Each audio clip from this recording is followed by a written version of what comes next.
Hello dear students.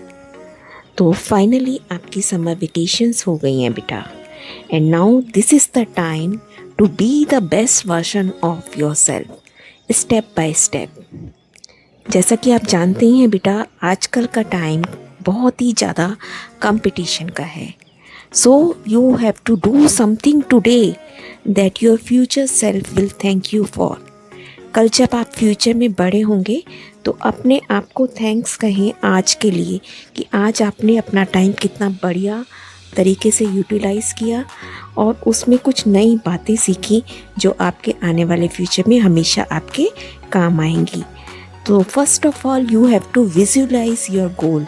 आप जैसा बनना चाहते हैं लाइफ में, जहाँ भी अपने आप को ले जाना चाहते हैं, उसको आपने हर वक्त विजुअलाइज करना है बेटा।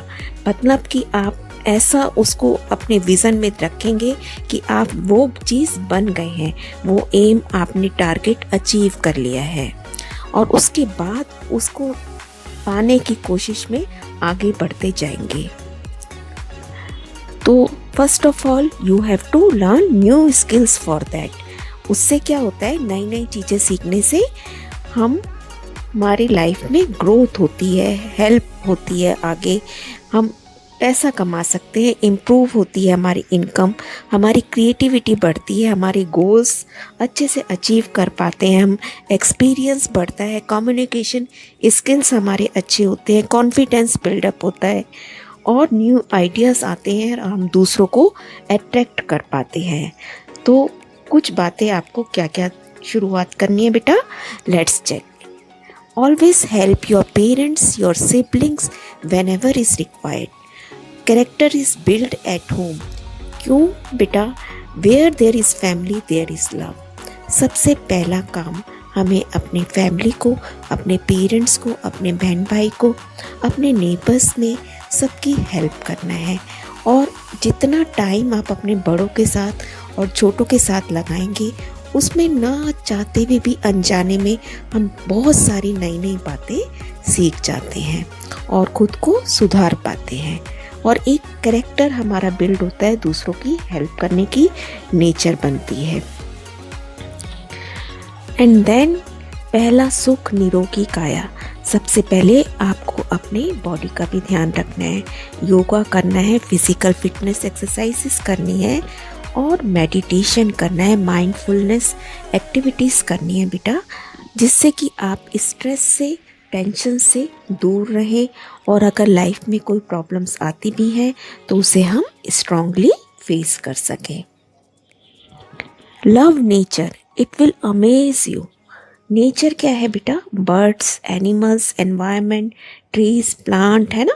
ये सब आप जितना इन चीज़ों से प्यार करोगे ना, तो देखना बेटा कितना आपको सूदिंग एक पर्सनैलिटी आप बनते जाएंगे और ये हमेशा हमें दूसरों की लव करना सिखाता है। Plant a tree at least every year. अब आपके पास टाइम भी है, प्लांटेशन करना सीखिए, कैसे अपने प्लांट्स की हम केयर कर सकते हैं, किस मौसम में उन्हें क्या क्या चीज़ों की रिक्वायरमेंट होती है और उनकी केयर कीजिए और दूसरों को भी इसके बारे में अवेयर कीजिए। Improve your reading skills, it is a world of wonders बेटा। अपने रीडिंग स्किल्स इतने बढ़िया बना लीजिए, एक तो आपके पढ़ने की अच्छी हो जाएगी स्पीड भी और चीज़ों को आप समझने भी लग जाओगे। किताबों में इतना खजाना छुपा हुआ है कि वो खजाना कभी भी कोई आपसे लूट नहीं सकता, कोई छीन नहीं सकता। ये बहुत ही बढ़िया एडवेंचर है, हम एक नई दुनिया में चले जाते हैं और हमें कितनी ही तरह की बातें सीखने को मिलती हैं जो कि प्रैक्टिकली हम अपने आसपास नहीं सीख पाते। ऐसी बातें भी हमें किताबें पढ़कर सीखने को मिलती हैं। Improve your mental abilities, your general knowledge. जो भी हमारे आसपास हो रहा है उसके बारे में अवेयर रहिए। मेंटल एबिलिटीज़ आपकी कैलकुलेशन है, रीजनिंग है बेटा, इसको इम्प्रूव कीजिए, है ना, क्योंकि कॉम्पिटिटिव एग्ज़ाम्स में आपको जाना है, अपने आप को जॉब रेडी करना है, तो उसके लिए ये सब स्किल्स होने बहुत ज़रूरी हैं। अपनी जीके को एनहेंस कीजिए, मेंटल कैलकुलेशन एनहेंस कीजिए। Improve your spoken English, vocabulary, grammar, और जो भी मिस्टेक्स आप को लगता है कि अभी हम इस चीज़ में वीक हैं तो उसे दूर कीजिए, है ना। छोटा सा एक पैराग्राफ इंग्लिश का रोज़ पढ़ेंगे, आपको पता है it is an international language, तो हमें सबको आनी चाहिए, है ना। तो उसके लिए आपको एक छोटा सा पैराग्राफ रोज़ आप रीडिंग कीजिए, उसका मीनिंग समझिए। इंग्लिश में आप कोई पिक्चर देख सकते हैं, कोई गाना सुन सकते हैं ना, तो आपस में एक दूसरे के साथ बोलिए, अपने घर में बोलिए, तो धीरे धीरे आपकी प्रैक्टिस अच्छी हो जाएगी।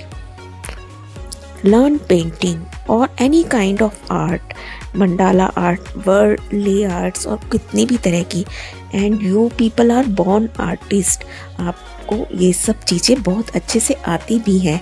तो बेटा इसको थोड़ा सा ब्रशअप कर लीजिए, क्योंकि ये बहुत बड़ा, it is a kind of meditation, हमेशा हमें टेंशन से दूर करती हैं ये चीज़ें। अपने जो भी आपका इंटरेस्ट है उसको डेवलप कीजिए, बेस्ट आउट ऑफ वेस्ट। आप कोई कुल्लड़ लेके उस पर पेंटिंग कीजिए, पॉट्स पे पेंटिंग कीजिए, है ना, कुछ भी आप बना सकते हैं अपने घर में। और अपने खुद के हाथ से बनाई हुई चीज़ पता है कितनी खुशी देती है, कितना ही ज़्यादा खुशी देती है, उसको हम सबको दिखाना चाहते हैं, सबको बताना चाहते हैं ना। लर्न डांसिंग और singing, what ever you want. Improve your hand writing, अगर आपको लगता है कि मैं अभी और अच्छा कर सकती हूँ हैंड राइटिंग, रोज़ एक पेज लिखिए, अगर आप कुछ कमी है उसको दूर कीजिए और नए मेथड सीखिए, जैसे calligraphy, it is a beautiful art of hand writing. Sports और रिक्रिएशनल एक्टिविटीज़ में इंटरेस्ट अगर आपका है तो कोई भी एक स्पोर्ट आपको जो भी फेवरेट है उसको आप डेली थोड़ी देर के लिए खेलिए और देखिए कैसे आप उसमें परफेक्ट होते जाएंगे, है ना। And at last, make a scrapbook, beta. Note down your goals, your thoughts, your strengths, your weaknesses, and anything that inspires you.